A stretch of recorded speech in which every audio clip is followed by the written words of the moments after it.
j'ai le plaisir d'accueillir Julie Lampe, qui est alternance en BTS technico-commercial. Je l'invite à me rejoindre. Je sais qu'elle est arrivée et que c'était pas évident de venir jusqu'à nous.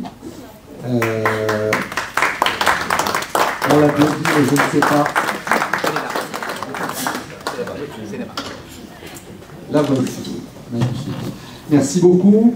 Alain Druel, associé fondateur du cabinet Quintet et ancien conseiller formation professionnelle au sein du ministère du Travail. Bonjour à vous. Alexandra Gérondeau, directrice des ressources humaines au sein du cabinet d'expertise comptable Primexis. Et Christophe Poirot, président de l'Union nationale de l'enseignement technique. Bonjour et bienvenue à tous les quatre. Merci beaucoup d'être parmi nous. Ça va, ça n'a pas été trop galère de venir jusqu'à nous. J'ai cru comprendre jusqu'au dernier moment que c'était pas gagné, mais voilà, bravo. Vous avez réussi. Alors, je vous propose qu'on entre directement dans le vif du sujet avec vous, Lily. Je le rappelle, donc vous êtes alternante en BTS technico-commercial et plus précisément dans le domaine des jardins et animaleries. Racontez-nous, s'il vous plaît, comment s'enchaînent vos semaines entre le campus Le Buat, donc à Molles dans les Yvelines, et l'entreprise qui vous emploie. Je vais vous proposer de prendre à la main carrément le micro parce que apparemment c'est assez difficile, ou peut-être d'utiliser celui-ci. Ah, on en a un, peut-être qu'on va pouvoir s'en sortir avec ça. Alors je suis pas très à l'aise avec le micro. Alors prenez l'autre, vous verrez, il est encore beaucoup mieux. Voilà. Vous le collez sur le menton et puis vous oubliez le micro, vous regardez la salle et on échange. Alors vos semaines, comment est-ce qu'elles s'enchaînent? Je crois que vous êtes sur un rythme, une semaine au campus, une semaine dans l'entreprise. Racontez-nous. Alors c'est ça, c'est une semaine. Alors je veux juste dire que je ne suis pas du tout en jardinerie, juste animalerie, parce que moi les jardineries, pas tout le temps. Donc uniquement animalerie et le campus. Du coup, c'est on n'entend pas. On n'entend pas au fond. On n'entend pas au fond. Ouais, il faut bien coller, regardez comme ça. Et puis voilà, vous voyez, ça va beaucoup mieux. C'est mieux. Donc c'est bien une semaine. À l'école, ça va être surtout du technico-commercial avec un petit peu de spécificité. Donc du coup là, c'est l'animalerie. Et après, ça va être du coup l'entreprise. Donc c'est vraiment des tâches un peu plus pratiques et ça permet de bien prendre la vie. Alors, est-ce que pour vous, alternance rimait avec évidence? Est-ce que vous avez choisi cette voie parce que vous saviez que c'était celle que vous souhaitiez suivre depuis très longtemps, ou est-ce que ça s'est fait par un cheminement tortueux et au fil de hasard? Comment ça s'est passé? En fait, pour mon bac, j'ai pas pris l'alternance parce que j'avais un petit peu peur de l'enchaînement, parce que c'est le même programme, mais avec 2 fois moins de temps, donc je me disais que je ne saurais pas forcément toujours gérer ce temps-là. Par contre, donc là pour le BTS, c'était sûr et certain, parce que d'avoir réussi le bac, je me suis dit que j'en étais capable. Mais en fait, je me suis rendu compte que c'était à la portée de tous et que ça me permettait vraiment de faire un pont et, en fait entre les deux, et de passer Ce que vous dites là, c'est intéressant parce que parfois on peut avoir l'impression que l'alternance est une voie de remédiation. Peut-être s'adresse à des élèves qui sont un peu en difficulté ou à l'école, ou avec la forme proposée par l'école. Mais en réalité, on va devoir travailler 2 fois plus finalement, puisqu'on effectue le programme sur la moitié du temps, et puis le reste du temps, on est en entreprise. Il faut quand même être à la fois s'accrocher au niveau scolaire, et puis il faut j'imagine aussi être résistant, y compris d'un point de vue physique et psychique, parce que vous avez du taf, mais vous n'en manquez pas. Oui, en effet, ça permet vraiment de passer certains caps et de mûrir à certains niveaux assez rapidement, puisque du coup, mais en même temps, c'est beaucoup plus simple, entre guillemets, que la simple scolarité, parce que justement, les semaines d'entreprise où c'est très dur, on peut venir à l'école, et les semaines d'école où c'est vraiment très intense aussi, on peut en entreprise, et pareil pour ce qu'on apprend là-bas. Il faut vraiment une bonne coordination parce que si on enchaîne 2 semaines difficiles à l'école et chargées à l'école et en entreprise, ça va commencer à être difficile à gérer pour vous. Quels ont été les arguments finalement qui ont pesé dans la balance en faveur de l'apprentissage? Justement, c'était cette idée que c'était une idée pour arriver dans la vie active assez facilement. Donc progressivement, avec l'idée que du coup l'école serait, si on a appris quelque chose en cours, on peut le mettre en pratique en entreprise. Et s'il y a quelque chose en entreprise qu'on a fait, avoir le détail et décortiquer quand on est en scolaire. Et donc ça, plus forcément le côté financier, forcément. Dont on reparlera tout à l'heure. Vous avez été surprise par certains aspects de l'apprentissage auxquels vous ne vous attendiez pas. Est-ce que vous avez eu de bonnes surprises, de mauvaises surprises? De très bonnes surprises. Déjà, c'est beaucoup plus simple d'allier les deux que ce que je pensais. Donc, cette idée que c'est trop dur d'allier les deux, donc le parcours scolaire avec l'entreprise, c'est pas vrai. En fait, on arrive bien à faire les deux et donc les cours sont bien organisés pour ça. Donc, le fait de pouvoir apprendre en entreprise n'est pas un frein du coup, à l'apprentissage scolaire et c'est pas aussi envahissant que je pense. C'est une très bonne surprise. Et quelle était l'image que vous aviez de l'apprentissage avant de rejoindre cette voie? Est-ce qu'elle était positive? Est-ce qu'elle était moyennement positive? Est-ce que certains autour de vous avaient tendance à vous dire oui, c'est un peu une voie de garage, une voie de relégation, c'est pour les mauvais élèves? Enfin, vous voyez, on a pu entendre ici et là beaucoup d'a priori négatifs et largement injustifiés. Est-ce que vous aviez un peu ces échos dans votre entourage?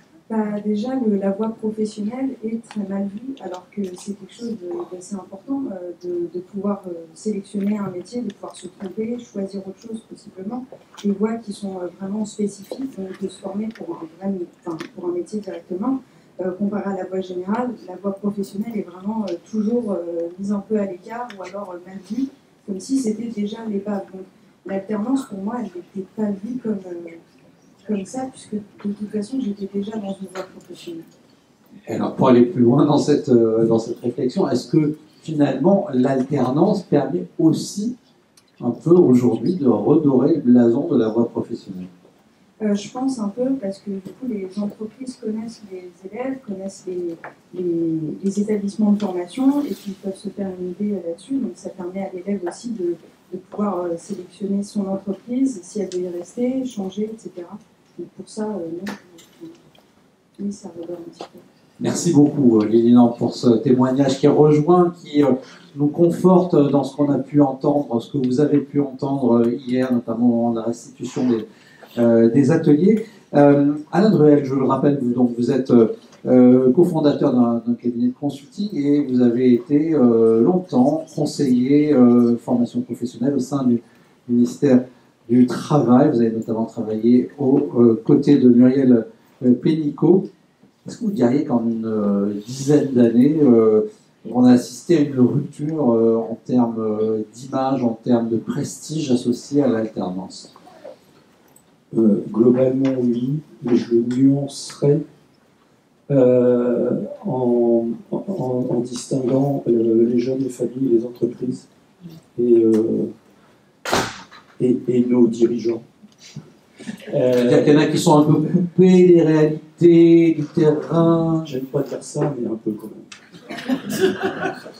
Voilà, ça me gêne terriblement parce que je n'aime pas le discours des élites coupées hors sol, mais pourtant, vous en faites partie. Donc oui, c'est bien la preuve que c'est pas une fatalité. J'espère. Mais je suis un petit peu désolant par moment. Mais si je reprends mon propos, je pense que la grosse évolution elle est dans les jeunes et les familles. Je pense que là, il y a vraiment un gap qui a été franchi.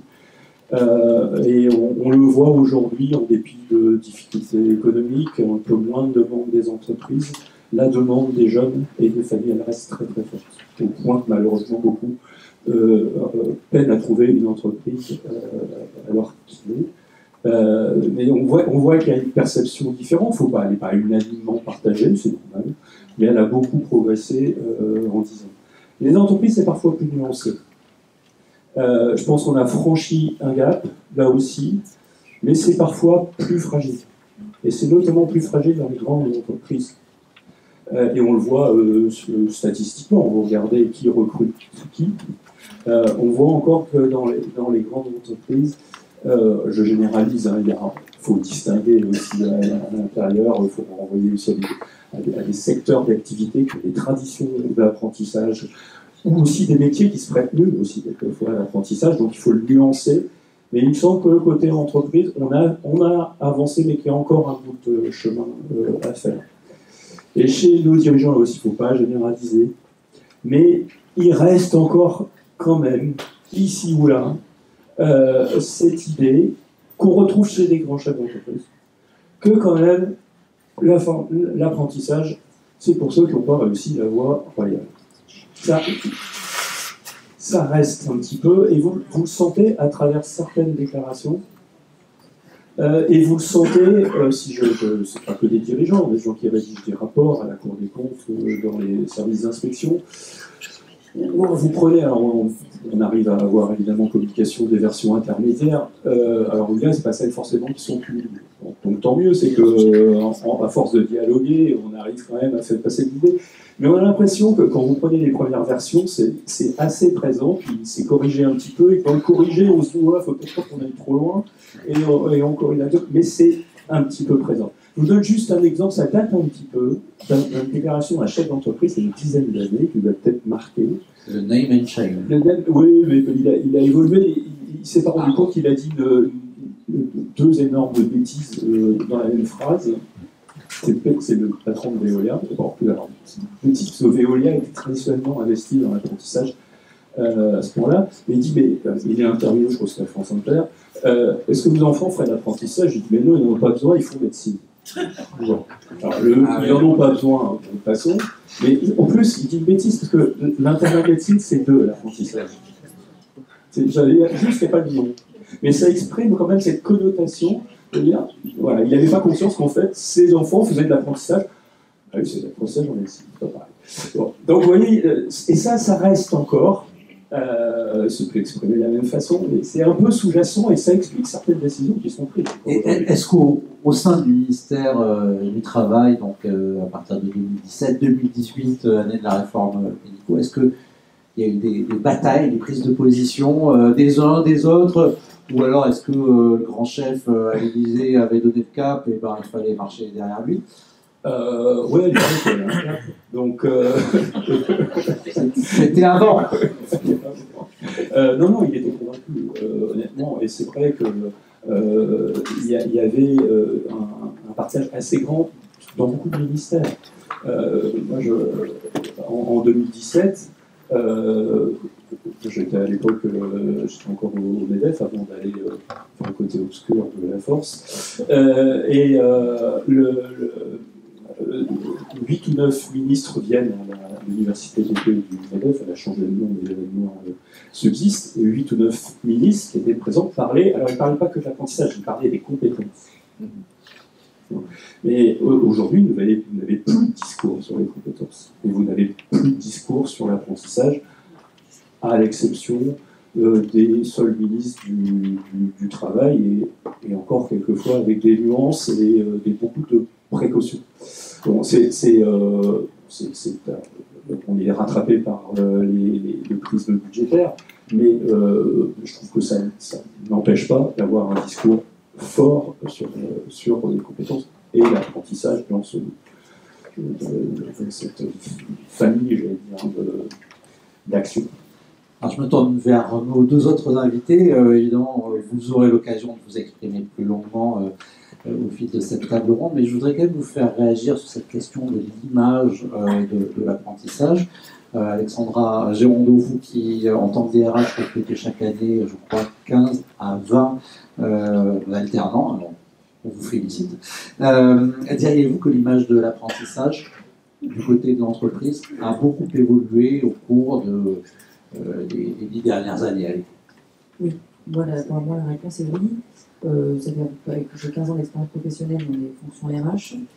Là où, quand je démarrais ma carrière, l'apprentissage était un peu vu comme une voie de professionnalisation pour, on va dire, des métiers manuels ou des voies professionnelles, j'ai vraiment constaté un changement de prisme et aujourd'hui l'apprentissage se destine aussi à des formations académiques Bac+5 et notamment sur des métiers de cadre. Pour ma part, moi je recrute entre 15 et 20 alternants uniquement sur des métiers de cadre, mon expertise comptable.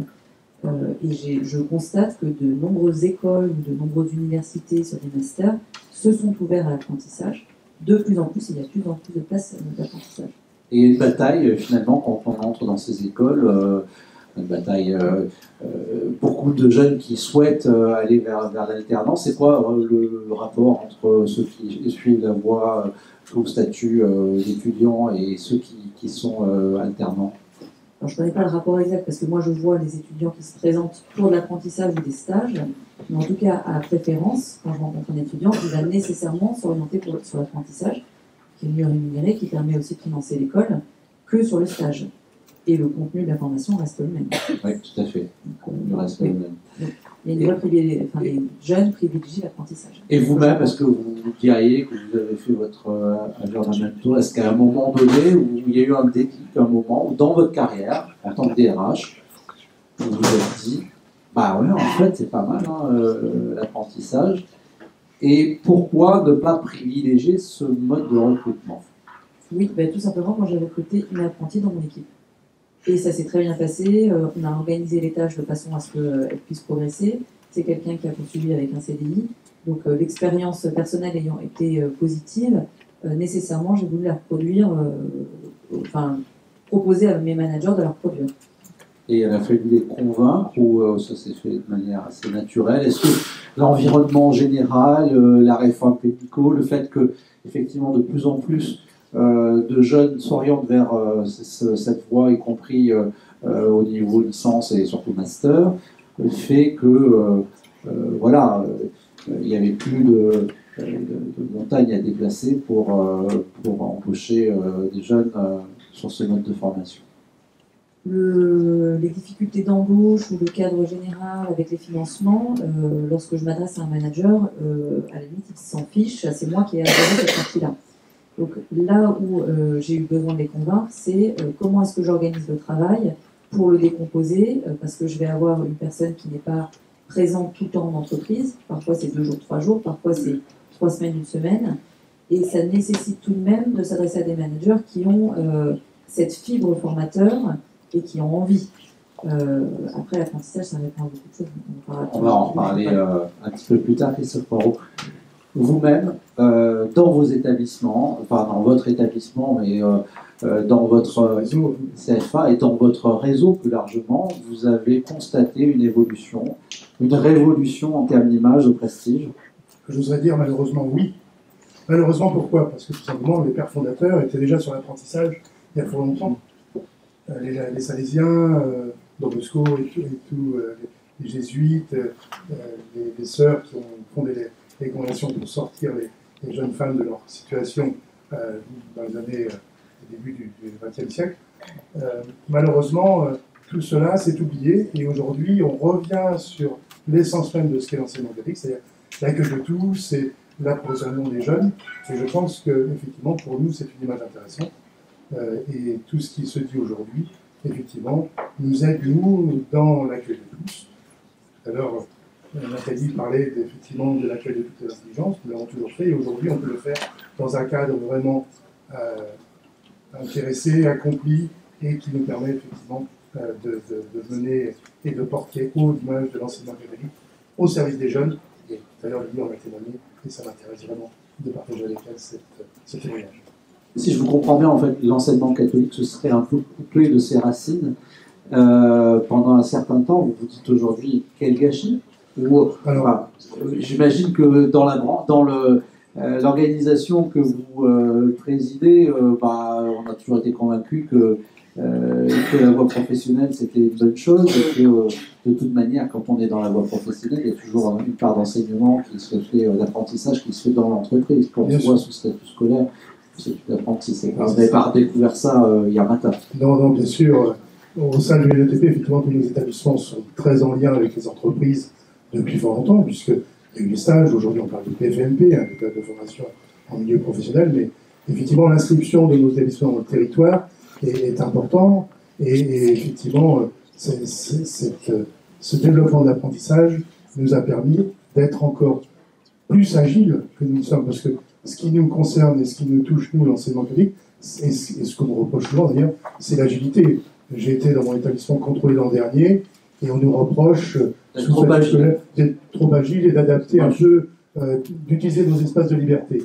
Et effectivement, l'apprentissage et l'alternance nous permettent d'être encore plus agiles et plus en adéquation avec le besoin du territoire, le besoin des entreprises et les intentions des jeunes. Et ça, pour nous, c'est effectivement quelque chose sur lequel il faut que nous travaillions. Et moi, président de l'UNETP, on soutient toutes ces opérations-là dans tous les établissements de France.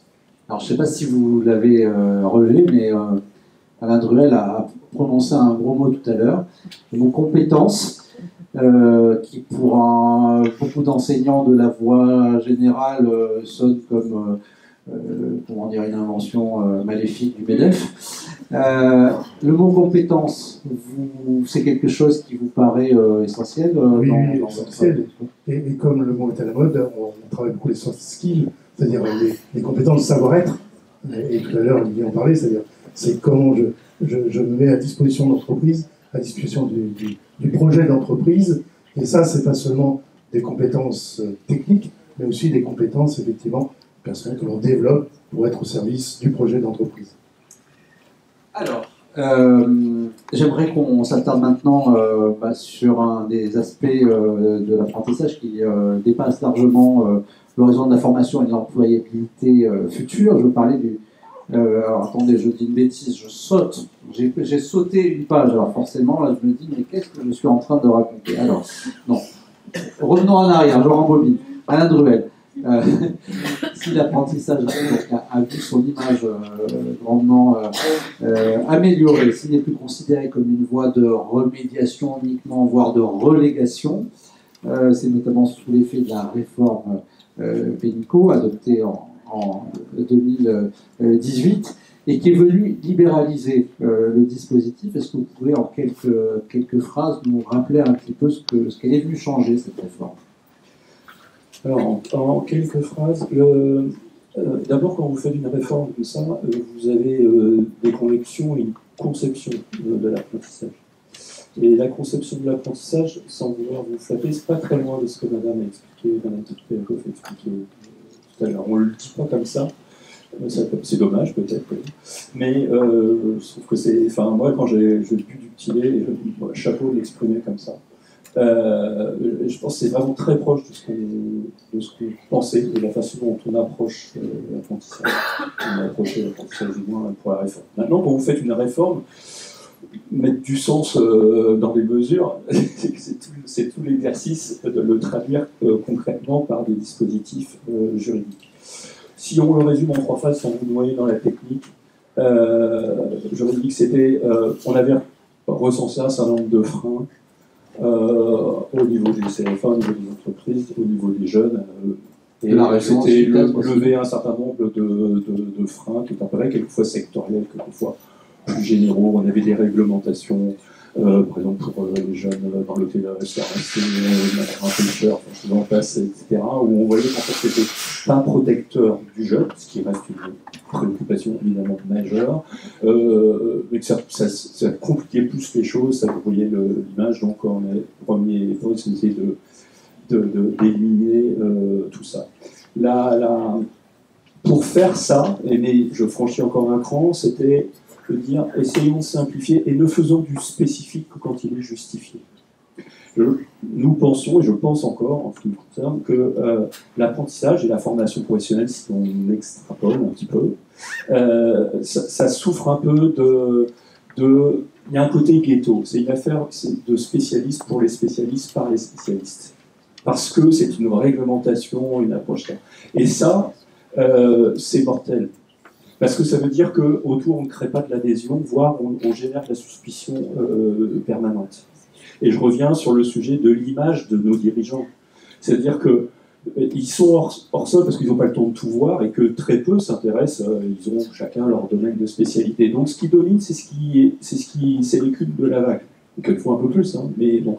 Et donc si l'image c'est une image de complexité, bah, eux ils vont l'apprendre et ça va ensuite avoir des conséquences sur les décisions. Donc c'est bien attention, il y a des choses spécifiques, il ne s'agit pas de dire que c'est une prestation comme une autre, on travaille sur des jeunes ou des actifs tout court, conformes, il y a des spécificités dans le métier, dans l'action, mais il y a des choses qu'on peut faire en disant, bah, finalement, est-ce que c'est bien utile? Bah, non, en fait. Bon, et donc, deuxième simplification, en regardant du spécifique quand on pensait que c'était nécessaire. Pourtant, on a des regards différents sur ce qui est nécessaire ou pas, hein, dans le principe. Mais c'était la philosophie. La troisième chose, vous avez prononcé le mot, c'était donnons de l'agilité. Et c'est parfois critiqué, mais je pense qu'on peut améliorer les choses. On reproche quelquefois à Calliope, alors qui est au passage, Calliope c'est pour tout le monde, et puis il y a quelques indicateurs, ou critères, indicateurs surtout, qui sont différents pour l'apprentissage. Donc vous voyez, c'est ce que je exprimais avant, c'est il y a un tronc commun, puis on garde des éléments spécifiques pour l'apprentissage. Et vous me dire, ah, c'est dommage, il n'y a rien sur la qualité de l'information. Mais nous, ce qu'on voulait, c'était de dire, mais on n'a pas à rentrer dans le projet pédagogique. C'est pas l'affaire de l'État. Le projet pédagogique, c'est l'affaire des acteurs. Donc c'est une réforme libérale. Oui, mais moi, d'abord, en France, le mot libéral, on dit ça pour connoter négativement. Bon, alors, alors si libéral, c'est donner la liberté, oui. Non, mais auparavant, au côté philosophico-politique du terme, écoutez, moi, ça fait un peu sourire, hein, parce que vous connaissez comme moi le système, mais quand vous prenez France Compétences, Calliope, les niveaux de prise en charge, c'est un libéralisme teinté de bureaucratie. On peut encadrer. Mais ce qui s'est passé, c'est qu'en fait, précédemment, c'était compliqué d'ouvrir une nouvelle formation en alternance. Et là, l'idée, c'est on a quand même très largement ouvert les vannes et des instituts différents, des structures différentes ont pu proposer, si je ne m'abuse, des formations en alternance. Oui, absolument. Vous voyez dans les chiffres, effectivement, c'était de dire. Alors, le point de départ, c'était de dire. C'était la rigidité du système. C'était de dire aujourd'hui, si vous vouliez ouvrir une section d'apprentissage ou parfois même augmenter des places, vous passiez par les conseils régionaux qui ont fait du bon boulot. Moi, j'ai pas de sujet, mais c'est pas critiquer un acteur, c'est dire il y a une philosophie de système qui, à un moment, a été trop complexe et trop lourde. Mais il n'était pas rare, vous mettiez 18 mois entre le moment où vous demandiez à ouvrir une section et le moment où elle était effectivement ouverte. Et ça, dans un monde qui est très réactif, c'est beaucoup trop long.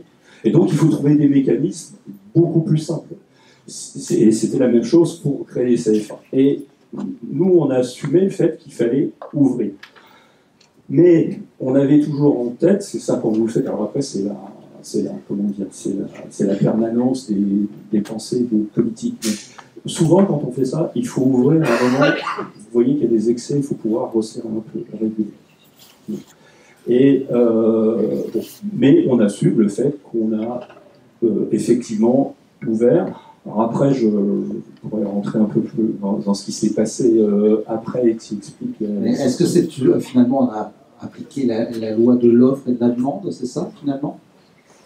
Oui, un peu encadré, mais quand l'idée encore une fois, c'était de dire effectivement s'il y a une demande, il faut être en capacité.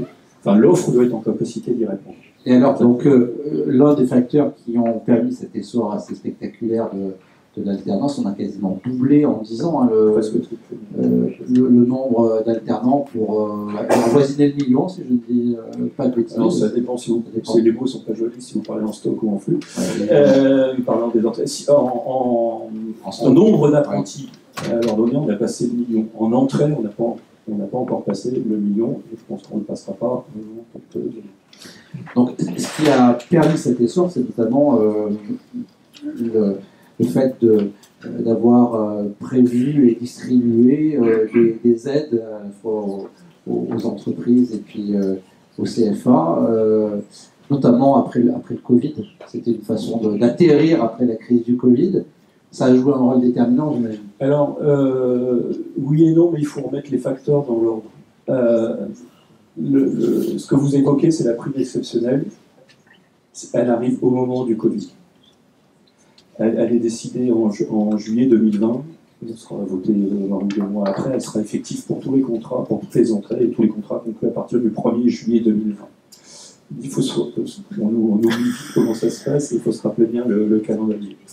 À l'époque, la crainte, je pense que vous la partagez, et toutes les indications que nous avions qui remontaient de vous, de vos confrères, c'était si on ne fait rien, moins 30, moins 35% d'apprentissage. C'est ça qui nous remontait.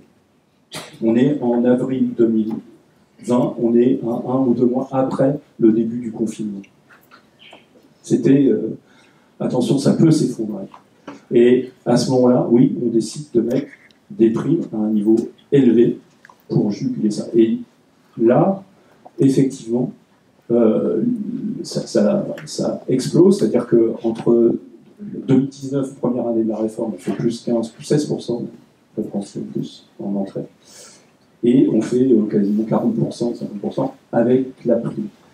Donc la prime joue un effet extrêmement important. Mais je reviens sur la réactivité. Elle n'aurait pas eu cet effet-là si on n'avait pas ouvert l'apprentissage avant. Parce que s'il avait fallu demander aux conseils régionaux de dire oh, vous êtes OK pour ouvrir les places, 3-4 mois après, on y était encore. Bon. Donc, vous voyez bien, c'est l'effet conjugué des deux. C'est on a un mécanisme fort, enfin, une prime très incitative, sur un mécanisme de souplesse qui permet de la réactivité. Et donc, ça matche tout de suite. Est-ce que vous parleriez d'effet d'aubaine et dans quelle mesure on a vu, notamment, vous le savez tous, des groupes privés qui n'appartiennent pas à votre famille, qui se sont mis à ouvrir des formations en alternance avec une journée de cours par semaine, à distance et sous la forme de vidéos. Donc très peu de frais pour les locaux et puis la prime qui tombait pour chaque étudiant. Évidemment c'est marginal, mais en fait ça a pu choquer aussi. Et mettre des familles dans l'embarras, et des jeunes dans l'embarras. C'est choquant. Deux choses. D'abord, quand vous faites une prime, par définition, si vous voulez créer un effet d'aubaine. Franchement, si vous faites une prime, c'est pour inciter. Voilà, donc, vous créez un effet d'aubaine. L'effet d'aubaine n'est pas forcément négatif. Il est voulu. Il se trouve qu'après, la pureté des intentions elle peut un peu varier. Mais, bon. Après une dérive, alors. On ne parle pas d'effet d'aubaine. Non, je dis, c'est par principe, une prime, c'est générer une envie, et après, on n'est pas toujours dans la conscience des individus pour savoir pourquoi ils le font. Première chose. Ce qui est gênant dans des primes comme ça, on va pas refaire l'histoire, c'est qu'en général, des primes de cette importance-là, hein, vous savez tous que le restant en charge est pratiquement nul. Ça dépend du niveau, mais il était extrêmement marginal. En fait, il y a une règle qui s'observe quand vous regardez un peu le régime des aides, tout champ confondu, c'est qu'au bout de 3 ans, il faut arrêter parce que sinon ça s'installe et c'est très difficile de revenir en arrière. Voilà, ça fait partie de l'économie. Donc à un moment, il faut l'exceptionnel. Donc si elle est exceptionnelle, ça ne dure pas. Quoi. Sauf s'il y avait des circonstances qui le permettaient. Parce que le sujet, c'est qu'on n'en est pas sorti assez vite, mais finalement, tout le monde le demandait aussi, hein, ça reste. Donc il faut aussi s'interroger tous collectivement. Ensuite, il y a, par rapport au phénomène que vous décrivez, ce qui s'est passé, semble-t-il, c'est, pour compléter ce que je disais, pourquoi ça marche en 2001 ? Les entreprises sont incitées à y aller. Il y a beaucoup plus de jeunes qui demandent à y aller, y compris parce que les résultats au bac ont augmenté. Et donc, il y a plus de jeunes sur le marché. Et effet Covid, deuxième effet, qui renforce la demande des jeunes, c'est que tous les petits boulots que beaucoup d'étudiants occupés pour payer leurs études, dans l'hôtellerie-restauration, dans le commerce de proximité, etc., il n'y en a plus. Donc vous avez un afflux de demandes, et donc vous avez les entreprises qui y vont, au passage, sans être trop long, y compris parce qu'elles ont tiré les enseignements de 2008-2012, hein, C'est-à-dire qu'en 2008-2012, crise des subprimes, gros coup de grisou sur l'économie et l'emploi, et les entreprises à l'époque ne recrutent pas des jeunes. Résultat, en 2012, quand ça redémarre, elles se retrouvent fort dépourvues parce qu'elles n'ont pas de main-d'œuvre pour suivre elles n'ont pas. Et ça, les entreprises en ont tiré des conséquences. Et quand la pandémie arrive, elles se disent il ne faut pas qu'on continue, qu'on reproduise ça. Il faut qu'on embauche de jeunes. Et hop, ça tombe bien, il y a de l'apprentissage. Donc l'apprentissage devient le marqueur d'une politique pour les jeunes par les entreprises. Il n'y a pas qu'un effet de prime. Bien sûr, les primes, elles jouent, elles accélèrent, elles sont faites pour ça, encore une fois. Mais le troisième acteur, c'est le monde éducatif. Et ce qui se passe notamment, parce que c'est un phénomène qu'on voit un peu plus dans le sud que dans les autres niveaux, les écoles y vont en grande partie parce qu'elles perdent aussi le public des étudiants étrangers. Et donc il faut que, là aussi, confinement oblige, ne peuvent plus venir en France. Vous savez que la France est une grande terre d'accueil des étudiants étrangers. C'est le deuxième pays plus attractif en Europe. Et donc elle compense par l'apprentissage. Elle avait déjà commencé un petit peu à ça, mais là, elle y voit une opportunité. Et ensuite, vous avez un phénomène de financiarisation et de margoulin qui se produit. C'est-à-dire que là, vous avez, mais c'est un petit peu plus tard, ça va très vite, c'est en 21. Vous avez des fonds d'investissement qui se disent, il y a beaucoup de liquidités sur le marché, il y a beaucoup de fonds injectés avec tous les plans de relance, il y a beaucoup de liquidités sur le marché, et ils se disent, l'éducation, c'est un porteur. C'est comme dans la santé. Donc, mais c'est assez vrai sur la santé.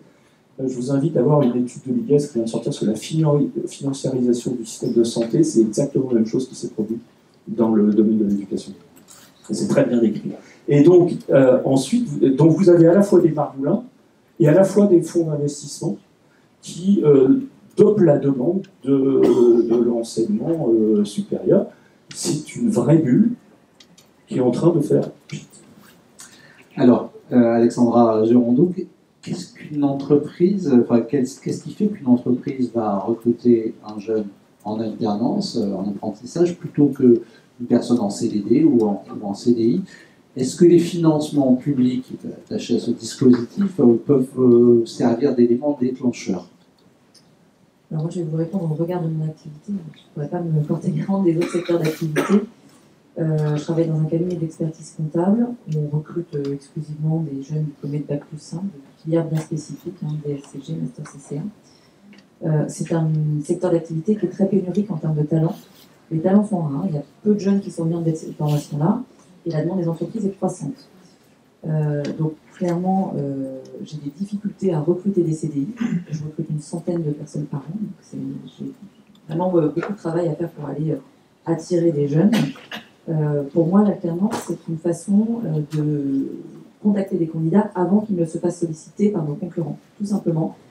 Parce que le constat qu'on a fait, c'est que les jeunes issus des formations pour lesquelles on recrute ont des promesses d'embauche 6 mois avant de finir leur formation. Donc si on ne va pas les chercher avant, eh bien, tout simplement. Donc ça, c'est la première raison. C'est spécifique à mon secteur d'activité. Ça ne se retrouve peut-être pas dans tous les secteurs d'activité. Pour ma part, c'est vraiment la première raison pour laquelle je vais recruter des alternants. C'est comme une pré-embauche en CDI, puisque l'objectif, effectivement, c'est que l'alternant soit formé chez nous et poursuive à l'issue de son alternance par un CDI. Et donc, c'est une pré-embauche. Et dans les faits, quel est le pourcentage de jeunes qui restent dans votre entreprise? Alors, ça marche. Est-ce que vous voulez tous les garder? Il y en a une partie qui s'en vont pour aller dans un autre cabinet qui serait plus rémunérateur ou on a des chez eux, qui sont sympathiques, on est des bons formateurs. J'ai 90 à 95% des jeunes que je recrute en alternance qui poursuivent avec un CDI chez nous. Quand ils ne poursuivent pas, il y a deux situations de figure qui se présentent. Soit on a une erreur de recrutement, c'est assez rare parce qu'un jeune, quand le poil façonné, et l'alternant n'a pas montré les qualités nécessaires pour qu'on lui fasse une proposition, ça reste rare. Soit l'alternant a envie de découvrir un autre métier. Par exemple, l'audit, moi j'en propose pas dans mon cabinet, et là, naturellement, il va aller. Est-ce que vous a... Pardon. Oui. Votre question, c'était par rapport aux aides. C'est pas un élément déclencheur, c'est pas parce qu'il y a des aides que nous avons décidé de nous orienter vers l'alternance. Demain, si on n'a plus, ça ne veut pas dire qu'on arrêtera de recruter des alternants. Néanmoins, c'est tout de même un élément facilitateur Et moi, quand je suis allée défendre auprès de ma direction mon projet de recruter des alternants en vue d'avoir des CDI, l'argument financier, bien sûr, m'a aidé. On recrutait moins d'alternants, ça fait 6 ans que je suis dans ce cabinet, on en recrutait moins, aujourd'hui on est à une vingtaine d'alternants, mais je pense qu'on en avait moitié moins avant que j'arrive. Je dirais que c'est une aide, effectivement, voilà, c'est un coup de pouce, mais ce n'est pas le seul élément qui va motiver les entreprises à recruter des alternants. Et quand vous embauchez des jeunes qui sortent de l'école et qui ne sont pas alternants, qui n'ont pas fait d'alternance, est-ce que vous avez le sentiment qu'ils sont un peu moins armés pour travailler chez vous, pour être efficaces, pour apporter quelque chose à votre cabinet? Alors, tout dépend si vous avez une alternance ailleurs ou pas. Est-ce que c'est un jeune qui n'a jamais eu contact avec le monde de l'entreprise, auquel cas il y a tout de même un effort important à faire d'apprentissage des codes de l'entreprise, parce que effectivement, un jeune sorti d'études avec un comportement étudiant et pas toujours ne connaît pas tous les codes sociaux de l'entreprise. Un jeune qui a fait notre alternance chez nous, chez moi, les collaborateurs évoluent chaque année. On reste 2 ans par grade et on évolue, c'est vraiment quelque chose de très structuré. Ceux qui ont fait l'alternance chez nous évoluent beaucoup plus rapidement que ceux qui n'en ont pas fait. D'accord, donc on a la confirmation que l'employabilité est meilleure quand on a fait une alternance. Christophe Poirot, sur cet effet d'aubaine, est-ce que l'ouverture d'une formation en alternance, elle peut dépendre, dans certains cas au moins, à un enjeu de financement? Est-ce qu'on s'est dit, génial, alors il y a l'alternance, on va pouvoir en mettre à flot financièrement nos établissements? Alors là encore, malheureusement non, mais peut-être un effet d'aubaine. Malheureusement, qu'est-ce que vous voulez dire par là? Malheureusement non, parce qu'effectivement, certains. Alors d'abord, petite précision, moi je ne représente pas les Margoulins dont on parlait tout à l'heure. Dans nos réseaux, je viens de dire qu'ils ne faisaient pas partie de notre famille. Dans nos réseaux, nous avons autant d'infrabac que de post-bac, et donc sur l'infrabac, le raisonnement est un peu différent. On y va par conviction, et on accueille les jeunes parce que ça fait partie effectivement de notre projet. Et par rapport à l'opportunité et à l'aubaine, je pense qu'effectivement l'aubaine, elle est celle-ci, c'est-à-dire qu'elle nous a permis parfois de renforcer les effectifs dans certaines divisions lorsqu'on a ouvert la mixité. Ça nous a permis cela. Là, c'est une vraie aubaine. Sur le financement, ce n'est pas une aubaine, puisque nous, les CFA, on a accompagné les lycées professionnels qui voulaient se lancer dans la mixité, en leur disant attention, les flux de trésorerie, c'est 1 an de trésorerie pour pouvoir avoir un circuit, un flux qui permet de s'auto-alimenter, mais il faut que vous ayez devant vous 1 an de trésorerie, puisque les formateurs, vous n'allez pas attendre 1 an avant de les payer. Et aujourd'hui, les flux d'aide de coût contrat, vous savez, c'est 30%, 40%, 20%. Et donc, aujourd'hui, un établissement qui veut se lancer parce qu'il est en difficulté financière, on lui dit c'est pas la bonne idée. Ouais, il faut voir beaucoup plus loin que l'année qui vient et celle d'après éventuellement. Voilà, et ça dans notre réseau, c'est vrai qu'on insiste là-dessus, puisque cet effet d'aubaine-là, dans lequel se sont engouffrés les Margoulins, nous, on ne veut pas de ça. On veut que nos établissements puissent plutôt répondre à des besoins de territoire en termes d'emploi, par rapport à ce que évoquait Madame tout à l'heure sur effectivement les besoins d'entreprise, et puis les projets des jeunes, comme celui évoqué par Lydie en début d'interview, où effectivement il y a des jeunes qui cherchent une autre forme d'enseignement, puisqu'aujourd'hui avec le collège unique, effectivement on a beaucoup de jeunes qui arrivent en 3e, à bout de souffle, ils en ont ras-le-bol de l'enseignement classique tel qu'on lui impose aujourd'hui, même s'il y a encore quelques 3e prépa métiers qui existent encore par-ci par-là, des maisons familiales qui proposent autre chose, des MFR. Mais globalement, 95% de nos élèves d'une tranche d'âge font un collège classique. Et donc, pour certains d'entre eux, arrivés en 3e, ils ont 15 ans, ils en ont jusque-là dans l'enseignement classique. Et l'apprentissage, on a infrabac, pour eux, est une vraie bouffée d'oxygène pour pouvoir sortir du système classique. Et donc ça, c'est une aubaine aussi pour eux. Alors vous avez évoqué la mixité des publics, donc le fait d'avoir à la fois au sein d'une même formation des jeunes qui ont un statut d'alternant et d'autres qui sont en statut scolaire. Est-ce que c'est une contrainte? Parce que voilà, c'est la seule façon de maintenir une formation qui n'attirait pas suffisamment de jeunes en milieu, sous statut scolaire. Est-ce que c'est un défi? Est-ce que c'est une chance? Est-ce que ça peut être une chance d'un point de vue pédagogique? Casse-tête pour vos enseignants, vos formateurs? C'est tout à la fois. C'est vraiment une chance pour les chefs d'établissement, puisqu'effectivement, Ça permet de sauver parfois de formation, ça permet d'accueillir une famille ou un élève qui ne serait pas venu dans un autre contexte. Mais par contre, pour les enseignants, c'est forcément difficile. C'est forcément une pédagogie de l'alternance qu'il faut appliquer alors qu'ils n'ont que du scolaire devant eux. Et aujourd'hui, les élèves qui rentrent en mixité, il y a des élèves de tout niveau, y compris des élèves qui ont besoin d'un accompagnement particulier. Et donc, si l'enseignant ne prend pas garde à cela et que pendant l'absence du jeune apprenti continue sa progression et puis dit, bah, il revient, quand il va revenir, il va rattraper, ça ne se passe pas comme ça. Donc, pour les équipes d'enseignants, il y a un vrai challenge, il y a une vraie complexité. Et là aussi, le rôle de nos CFA, c'est d'accompagner effectivement les équipes par la formation à la pédagogie de l'alternance. Mais ça reste un vœu, je vais qualifier de pieux, parce que, effectivement, dans le quotidien, quand on a 1 ou 2 apprentis dans la classe avec 25 scolaires, pédagogie de l'alternance et puis aussi différenciation pédagogique et accompagnement à distance. Parce qu'on ne peut pas demander aux jeunes, après sa journée de travail, quand ils rentrent le soir, d'aller sur l'école directe pour regarder ce qui s'est fait dans la journée par les élèves. Il faut le considérer comme un salarié, et donc quand il est en entreprise, il n'a pas à aller voir ce qui se passe au lycée. Et donc ça, c'est compliqué pour les équipes d'enseignants d'avoir cette approche-là et cette attention-là pour 1 ou 2 élèves dans une classe. Alors, quand ils sont plus nombreux, c'est compliqué évidemment, mais quand ils sont pas très nombreux, c'est pas toujours facile, effectivement, pour les équipes enseignantes de bien gérer ça. Lily Lampe, je vais facile passer le micro à Lily Lampe. Dans votre classe, quand vous êtes dans le CFA, vous côtoyez aussi des jeunes qui sont sous un autre statut. Non, il n'y a que par définition que des apprentis, n'est-ce pas?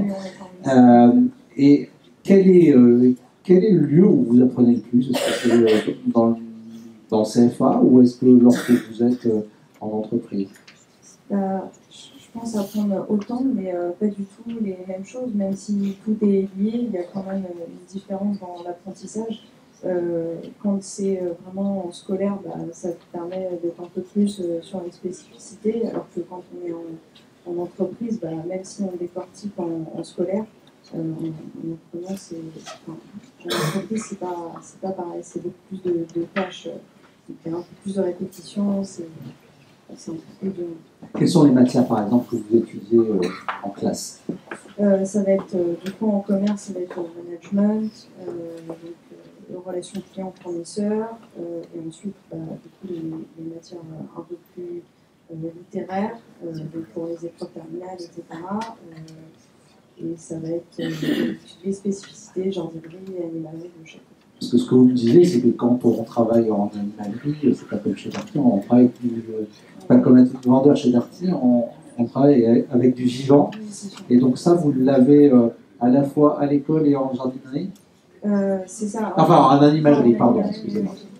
Oui, en fait, oui, bien sûr, d'avoir en entreprise du vivant, c'est vraiment pratique parce que du coup, on peut vraiment mémoriser ce qu'on apprend en cours, par exemple sur les espèces, et donc les mettre en pratique, voir d'autres choses que ce qu'on voit à l'animalerie pédagogique. On a quand même la chance d'avoir une très belle animalerie pédagogique, donc ça va, mais c'est vrai qu'en entreprise, c'est pas pareil, on ne voit pas les mêmes choses, et puis pouvoir conseiller le client, de dire ce qu'on a appris, ça permet de réfléchir soi-même à ça.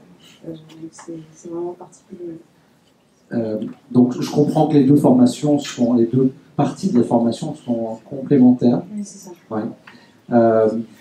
Et est-ce que vous avez le sentiment que c'est la même chose quand vous discutez avec vos camarades qui eux aussi sont alternants sur ce campus? Je crois pas avoir les mêmes profils dans ma classe. Enfin, c'est beaucoup plus. Il y en a, c'est plus polarisé. Il y en a qui préfèrent largement l'entreprise, et il y en a qui préfèrent un peu plus les cours.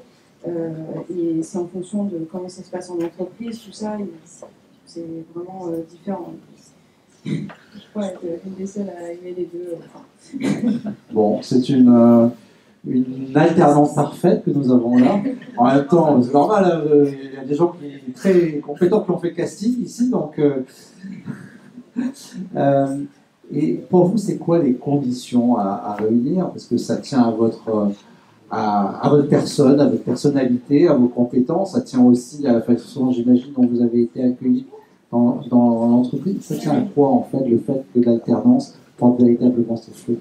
Je pense qu'il faut un vrai accompagnement dans l'organisme d'apprentissage et dans l'entreprise, parce que là, forcément, on est dans une équipe, on gère là-dessus, c'est très compliqué d'arriver dans un nouveau cadre professionnel, et donc il faut vraiment être accompagné de A à Z parce que c'est dur, et donc il y en a qui n'écoutent pas forcément les côtés pratiques et qui ne veulent pas mettre en place ce qu'on a fait en cours, et ça, c'est pas toujours facile.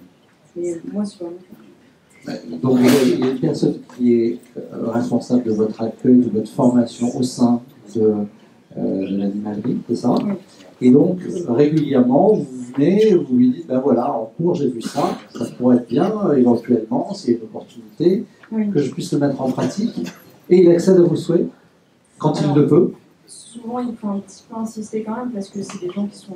C'est pas qu'ils ne veulent pas, c'est juste que on est plus débordés. Donc, souvent, il faut un petit peu répéter, mais c'est pas un problème. Est-ce que vous pourriez nous donner un exemple d'un élément que vous avez vu en cours et que vous avez pu ensuite appliquer grâce à la bienveillance de votre formateur, votre maître de stage? Comment est-ce qu'on appelle ça? Oui, c'est un maître d'apprentissage. Maître d'apprentissage. Charles Suivi, Voilà. d'apprentissage, donc la liaison avec l'établissement. Et donc, par exemple, sur la négociation commerciale, le maître d'apprentissage peut faire venir un acteur, un fournisseur, par exemple, pour qu'on puisse apprendre donc à négocier un petit peu, à interagir avec le fournisseur en amont, quand même, avant de négocier. Puis, possiblement faire une formation, etc. Donc ça c'est vraiment...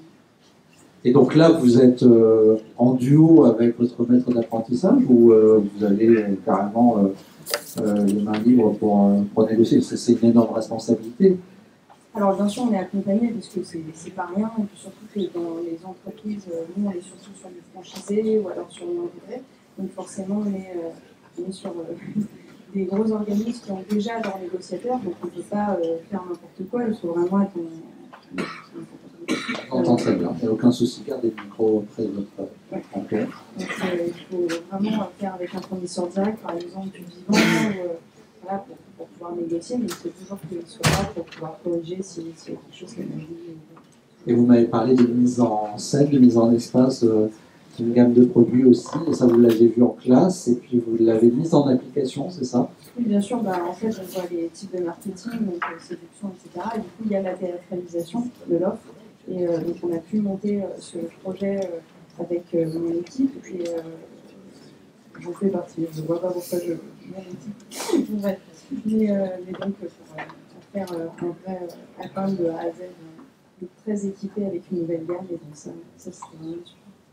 Alexandra Gérondeau, dans quelle mesure l'entreprise a dû revoir son fonctionnement pour accueillir des alternants, accueillir massivement, j'ai envie de dire, des alternants, et tirer le meilleur d'eux tout en leur apportant le maximum? C'est vrai qu'aujourd'hui on est rodé, mais il a quand même fallu qu'on fasse des petits ajustements. Quand on recrute un alternant, il faut avoir conscience qu'on recrute un jeune qui ne connaît pas le monde de l'entreprise, ce que je disais précédemment, qui n'a pas les codes. Il va travailler avec des managers qui sont des professionnels aguerris, qui ont des habitudes et qui vont parfois avoir des difficultés à transmettre des choses qu'ils considèrent comme innées, ou en tout cas transmettre des évidences. Je vais vous prendre des exemples tout simples, mais la ponctualité, le fond des échanges, la gestion des temps de pause. Quand on va recruter quelqu'un qui a déjà eu une expérience professionnelle, c'est des évidences qu'on n'a pas besoin de répéter. Un alternant, parfois, il faut lui rappeler quelles sont les règles de l'entreprise, quels sont les codes. Et c'est pas toujours évident pour un manager qui les a totalement intégrés, qui a oublié, que ça n'était pas inné. Tout simplement, pour remédier à ça, on a mis en place une sorte de code de conduite, on appelle ça les règles de vie. C'est un petit manuel écrit avec tous ces codes, ces codes dits et non dits, qui sont recensés. Ça donne un cadre de référence à l'alternant, c'est rassurant. En fait, il a au moins toutes les informations, on va dire qu'il ne les a pas. Et ça soulage aussi les managers qui peuvent vraiment se concentrer sur la formation technique ou des soft skills, mais qui sont un petit peu plus utiles que ces choses qui peuvent nous paraître évidentes. Et dans ce code, qu'est-ce qu'on trouve façon très concrète, est-ce que vous avez un ou deux exemples en tête à nous donner sur, que sais-je, la façon de s'habiller Oui, oui, alors on est dans un secteur d'activité, la finance, on travaille avec les banques, donc oui, on a un dress code, rappelez que les baskets ne sont pas autorisées, les jeans ne le sont pas. Ce dress code, on l'envoie d'ailleurs au moment de l'intégration, avant même le premier jour, comme ça évite les impairs qu'un jeune se présente dans une tenue qui n'est pas du tout adaptée pour le premier jour et on lui colle une étiquette. On lui envoie à l'avance. Ça peut être fait pas demander derrière son bureau, on a des espaces de pause qui sont dédiés pour ça. On est en open space, donc c'est peut-être pour les autres. Ça peut paraître très basique avec les alternants, et pas que d'ailleurs. J'ai aussi des personnes que je recrute. Il faut leur rappeler certaines règles d'éducation. Je vous confirme, pour travailler dans une entreprise, que ces règles-là ne sont pas forcément toujours appliquées. Mais nous, on a l'avantage qu'on forme nos alternants justement sur ces sujets-là, et ça leur permet d'être vraiment des professionnels aguerris sur les compétences techniques et aussi sur ces compétences de soft skills. C'est vrai que les alternants poursuivent en CDI chez nous et ils vont rester 3-4 ans. Pour le coup, j'ai beaucoup de chasseurs de tête qui viennent chasser chez nous parce qu'ils savent qu'ils ont trouvé un professionnel qui a toutes les qualités professionnelles, vraiment le panel des compétences. Et donc, si je vous comprends bien, il y a une petite révolution culturelle qui s'est opérée au sein de votre entreprise. Et il a fallu aussi que l'entreprise se considère comme pleinement formatrice. Est-ce que c'était déjà le cas, ou est-ce que par le passé, bah oui, forcément, il y a un peu de formation, mais on délègue pas mal pour la formation continue, etc. Là, en fait, quand on prend autant d'alternants, on est presque devenu un centre de formation. Oui, alors, je pense que la question est un peu large parce que, à mon avis, toutes les entreprises se voient comme des lieux de formation, nécessairement parce qu'il faut former le process, il faut former aux outils, il faut former à ce qu'elles vendent, à la valeur ajoutée qu'elles proposent. Donc, elles le sont par essence.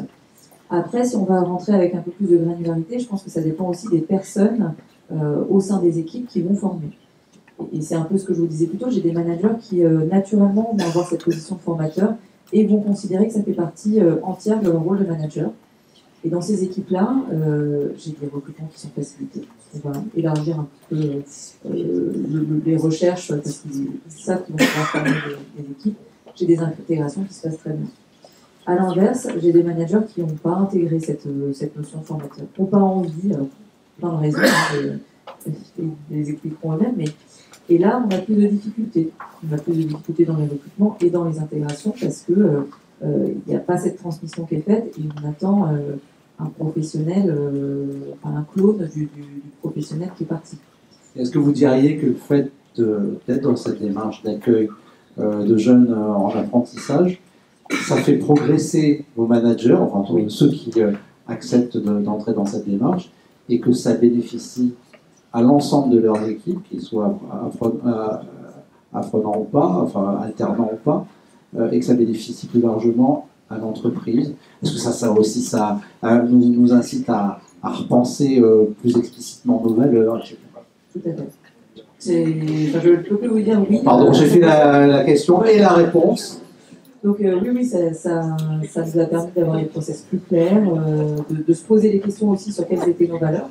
Le dress code, effectivement, on avait des agacements sur des tenues vestimentaires de la part de la direction. Bon, tout simplement, on s'est tous posé autour d'une table en disant c'est quoi vos attendus? Comme ça, on va les transmettre de façon très claire et on n'aura plus il n'y aura plus de subjectif et ça évitera beaucoup de zones de tension qui n'ont pas lieu d'être. D'accord, Christophe Poirot, à quelles conditions l'alternance peut véritablement porter ses fruits à la fois pour le jeune, pour l'entreprise, pour le CFA? C'est quoi qu'est-ce que vous dites à vos collègues, à vos équipes? Alors d'abord le lien, le réseau, la confiance sont des mots importants. Et puis pour compléter ce qui a été dit, c'est que nous, effectivement, il faut qu'on ait bien conscience que d'un point de vue éducatif, ce ne sont plus des élèves, mais des apprentis. Ce sont d'abord des salariés. Et donc d'un point de vue éducatif, il faut que nos enseignants, nos équipes, alors Là, c'est d'autant plus vrai dans les nouvelles UFA, ceux qui viennent par la mixité à l'apprentissage. Il faut bien que dans la classe, ces jeunes-là soient considérés différemment, même s'ils ont le même âge, même s'ils sont même si côte à côte. Il y a face à eux, face à l'enseignant, un salarié et un élève. Ça, c'est pas facile, donc il y a un vrai accompagnement des équipes pour que les jeunes puissent s'en sortir. Par rapport aux jeunes... Pardonnez-moi, je vous interromps, mais est-ce que ça veut dire qu'ils peuvent se permettre plus de liberté, ces salariés? Est-ce que, au contraire, vous voyez que le fait qu'ils sont en entreprise, ça leur apporte une plus grande maturité, un respect des règles qui serait... Je pense qu'on a attiré des choses par rapport à leur expérience professionnelle, qui reviennent avec une expérience d'entreprise. Je pense que l'enseignant a tout intérêt à tirer parti de cela, déjà la première chose. Après, d'un point de vue vivre ensemble, ils ont les mêmes règles que les autres. Par contre, les aspects disciplinaires, sanctions, c'est différent, puisque ces apprentis ont un chef d'entreprise, ont un patron, et c'est avec eux qu'on doit régler cette question de règlement. Donc ça, c'est important. Mais pour autant, quand ils sont dans la classe, ils ont les mêmes règles de vie que les autres.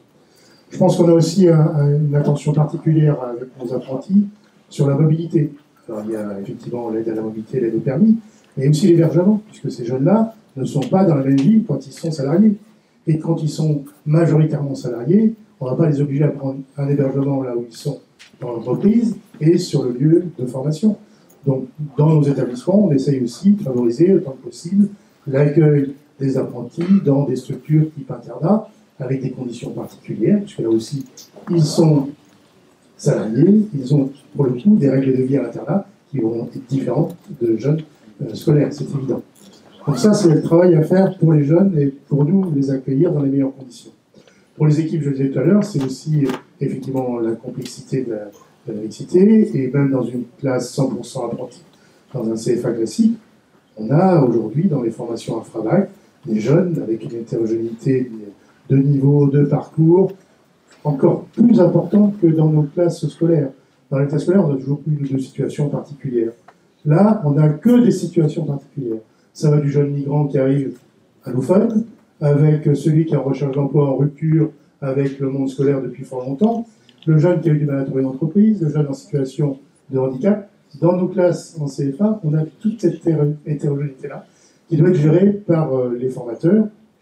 Et moi, je tire un coup de chapeau aux formateurs que nous avons dans nos CFA et puis aux adjoints, aux responsables de CFA, parce que leur quotidien est de faire le lien entre le jeune, l'entreprise, d'être à l'écoute de l'entreprise, à l'écoute du jeune, pour que, effectivement, on puisse rendre service au territoire, à l'économie du territoire, parce que l'enjeu, c'est que le jeune puisse aller jusqu'au bout.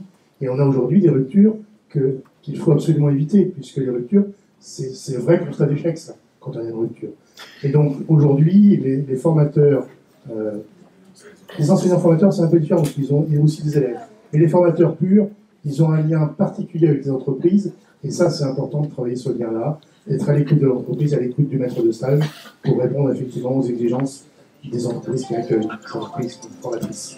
Justement, est-ce que la communauté pédagogique, la communauté éducative a noué des liens différents avec l'entreprise à la faveur de l'apprentissage? Lorsqu'on est CFA, bon, oui, c'est évident, mais ça c'est historique. Bon, ça c'est historique, mais quand on a un établissement qui mêle un public de statut scolaire et puis des alternants, est-ce que vous avez le sentiment que vos formateurs, vos enseignants formateurs, ils ont une fenêtre plus grande qui s'ouvre sur l'entreprise? J'aimerais, là, puisqu'on a encore des enseignants qui sont d'abord enseignants. C'est-à-dire que parfois ils vont dans l'entreprise un peu en voulant donner des leçons ou expliquant au chef d'entreprise. Donc ceux-là, assez vite, j'ai un coup de fil ou la responsable du CFA, un coup de fil en disant bon écoute, ton prof qui vient là, si tu peux lui expliquer comment ça fonctionne. Bon, ça a tendance à s'améliorer avec le temps. Mais on a encore quelques enseignants qui sont d'abord enseignants dans des formateurs. Est-ce qu'il y a une méfiance? Voilà, on n'est pas là pour former de la chair à patron. Non, mais c'était dit tout à l'heure. Hein, c'est le point hiatus qui est entre l'école et l'entreprise depuis de nombreuses années. Ça s'améliore, mais il y a encore des choses à faire, du travail à faire. Et est-ce que c'est fréquent que, en gros, des enseignants aient le sentiment que, en réalité, c'est eux qui vont structurer le jeune, le former, et voilà. Et à l'inverse, des patrons qui vont être dans l'idée que bon, la vraie vie, c'est quand même chez eux. Et que l'école, c'est bien gentil, mais bon, plutôt on en sort mieux on apprend. Oui, on est là dans des stéréotypes, mais oui, ça existe encore. Ça existe encore, évidemment. Mais voilà, je pense que c'est des choses qui ont tendance quand même à s'effacer pour effectivement qu'on ait un vrai travail partenarial en disant, voilà, l'avenir du jeune, l'avenir de l'entreprise, il passe par les jeunes. Comment on fait pour les amener au projet d'entreprise, projet qui doit évoluer aussi. Hein. On a parfois, effectivement, dans certains corps de métier, hein, on ne va pas parler des métiers de bouche particulièrement, mais moi, dans mon CFA, par exemple, j'ai des formations en mécanique, poids lourd, dans les ateliers, il y a aussi des ambiances qui sont un peu du XXe siècle encore. Hein. Donc, il est important qu'on rappelle aux patrons et que dans les ateliers, il y a des choses qui ne se font plus, qui ne se disent plus envers des apprentis. Ça, c'est important. Et c'est notre rôle, pour le coup, de CFA et de formateur. Et puis enfin, pour le CFA, il y a une vraie dimension commerciale à avoir. Parce qu'aujourd'hui, surtout en infrabac, on a une vraie démarche, nous, CFA, de faire le lien entre les jeunes qui sont à la recherche de quelque chose, pas forcément de ce métier-là, mais la recherche de quelque chose, et les entreprises qui sont en recherche aussi de jeunes forces vives. Et nous, notre rôle, c'est aussi de faire ce lien-là. Et dans nos CFA, cette dimension-là, elle est de plus en plus prégnante, et on doit y mettre de plus en plus de moyens. C'est-à-dire cette dimension commerciale d'ajustement du besoin du jeune, de l'envie du jeune, de non-envie, mais en tous les cas, de la situation du jeune avec le besoin d'entreprise. Et ça, nos CFA ont un gros travail à faire. Et c'est aujourd'hui, quand on parle de recherche et développement, c'est là-dessus qu'il faut, nous, axer nos budgets. C'est la démarche commerciale. Est-ce que je comprends que pour vous, c'est aussi au CFA de faire le travail pour le jeune, d'aller chercher un contrat auprès de l'entreprise? On doit y contribuer, c'est pas le premier travail, mais aujourd'hui, la notion de réseau est importante, et le réseau, c'est là plus que certaines familles qui sont... Le jeune souvent ne l'a pas, non, et on voit notamment chez les Margoulins du supérieur, dont on parlait tout à l'heure, que démerdez-vous pour trouver un contrat d'apprentissage, et puis si vous ne le trouvez pas, c'est pas grave, vous pouvez quand même suivre les études, mais ça va vous coûter 8 000 €. Oui, alors nous, effectivement, c'est pas notre façon de faire, même si, effectivement, on accompagne le jeune et que parfois, il faut se rendre à l'évidence qu'il n'aura pas de contrat de travail. Donc là, soit on le prend en payant, si on est en mixité, on le bascule en scolaire, on a plusieurs possibilités. Donc, mais oui, la connaissance du réseau et du besoin de l'entreprise, les CFA les portent, et les partagent. Donc, oui, on aide les jeunes à trouver effectivement l'entreprise qui leur convient. Alors l'alternance, c'est une autre façon d'apprendre, c'est aussi une employabilité accrue dans la plupart des cas, et c'est également une rémunération. Est-ce que ça c'est important pour vous, le fait de percevoir une rémunération chaque mois? Oui, c'est important quand même, parce que c'est un accélérateur d'autonomie.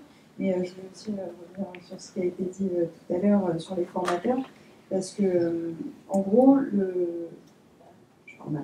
les formateurs, c'est important pour comprendre ce qui se passe en école. C'est pas du tout le même échange qu'il y a entre les enseignants et les formateurs.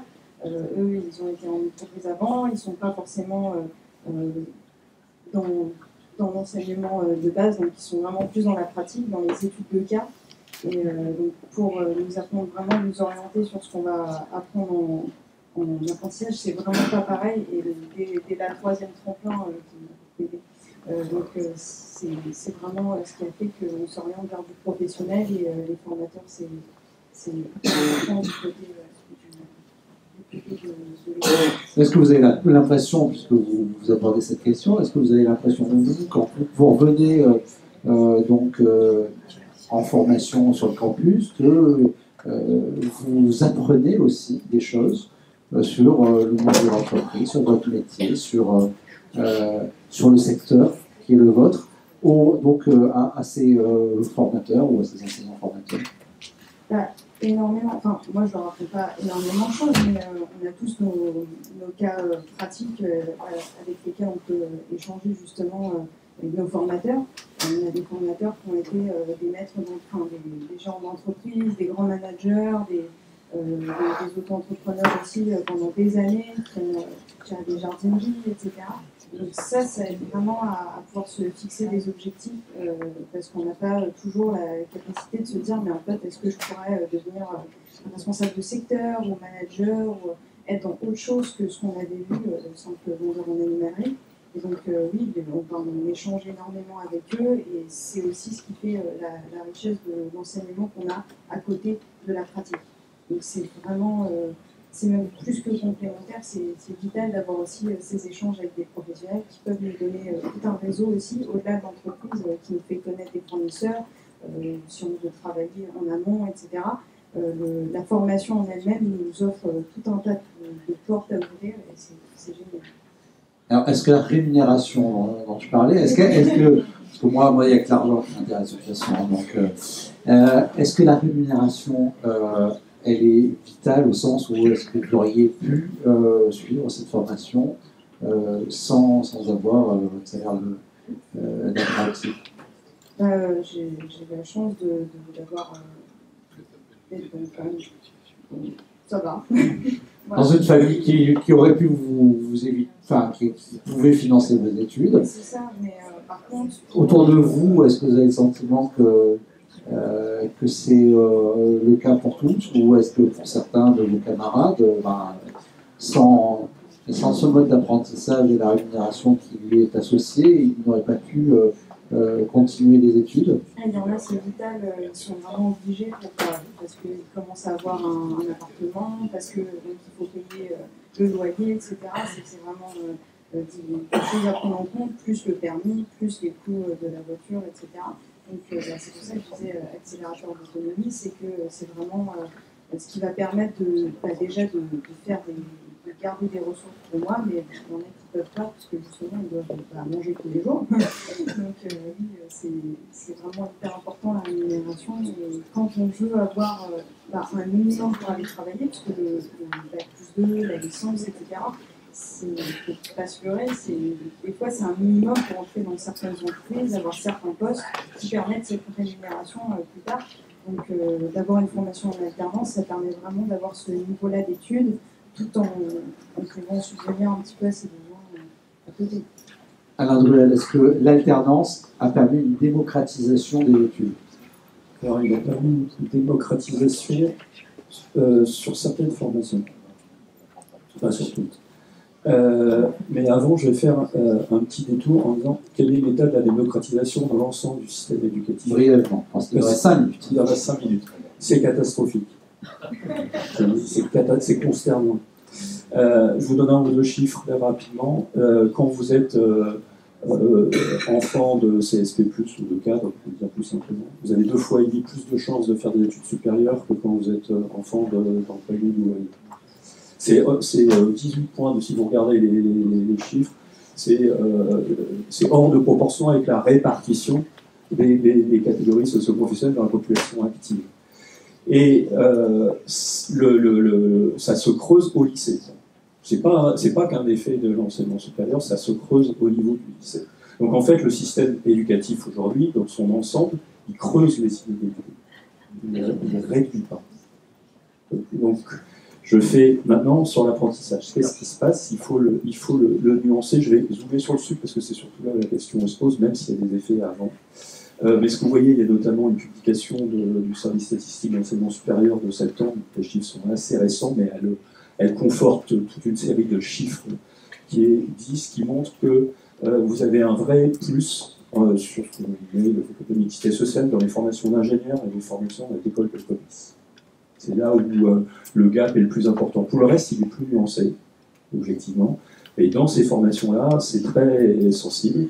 Et ce qui est important, et le rapport il peut faire, mais ça rejoint ce que les mademoiselles ont compris sur l'autonomie, c'est que ce que vous voyez, c'est que pour ces mêmes formations, le nombre de boursiers a disparu.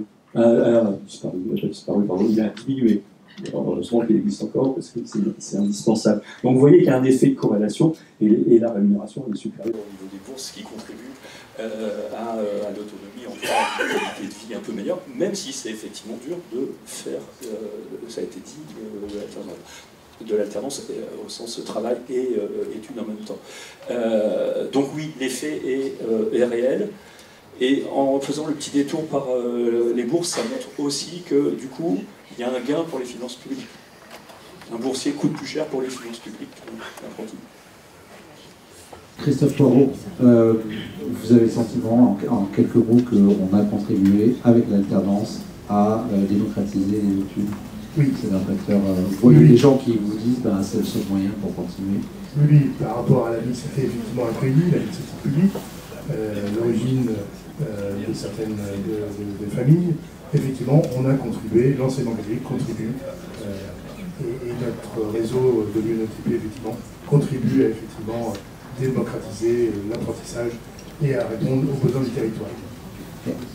Toujours en quelques mots, est-ce que vous avez des craintes, une idée d'avenir et de la réduction des budgets qui est prévu dans le projet de loi de finances? Si je dois parler de mes craintes, il faut laisser plus de 5 minutes parce que...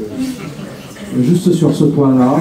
Sur ce point-là, effectivement, les réductions de budget, c'est toujours... Alors, je pense que l'aide aux entreprises, effectivement, là aussi, il y a eu des effets d'opportunité, pour ne pas dire d'aubaine, mais d'entreprise. Mais bon, je pense qu'il faut avaler la pilule, mais on va y revenir. Elles vont reprendre ce qu'elles n'ont plus, elles vont se prendre en charge, l'entreprise. Je ne suis pas trop inquiet de cela, puisqu'elles ont bien conscience que c'est un moyen important de former et d'accueillir des jeunes pousses dans leurs entreprises. Donc je ne suis pas trop inquiet de ça. Sur le reste à charge, maintenant qu'on fait financer pour les niveaux 6 et 7, c'est pareil, ce sont des faits d'annonce qui font un peu mal, mais ça va aussi se digérer. Moi, je suis plus inquiet par rapport aux petits cailloux qu'on nous sème, ou les pots de banane qu'on nous sème. On parlait tout à l'heure avec du CFA, les difficultés qu'on a avec le rectorat aujourd'hui pour l'habilitation au CCF, par exemple, dans nos écoles. On a des scolaires, on est habilité CCF, les apprentis de la même classe, eh bien, on ne pourra plus les faire passer pour la réservation complète. Ça, c'est un vrai problème. Pourquoi? Et donc là, notre réseau, il faut qu'on se mobilise pour cela. Il faut qu'on se mobilise aussi. Et là, pour le coup, je m'adresse à nos instants dans l'enseignement catholique pour faciliter aussi, parce que, effectivement, la loi de Pénicaud nous a permis de fluidifier les ouvertures de CFA, les ouvertures de section. Mais aujourd'hui, on a certaines régions où nos instants dans l'enseignement catholique veulent mettre des règles en place avec des codièques, avec des circuits de décision à 1 an, 2 ans. Donc ça, c'est un vrai travail aussi qu'il faut qu'on fasse en interne dans notre institution. Ça, il faut qu'on y travaille. Bien, merci beaucoup à tous les quatre. Merci à vous pour votre attention.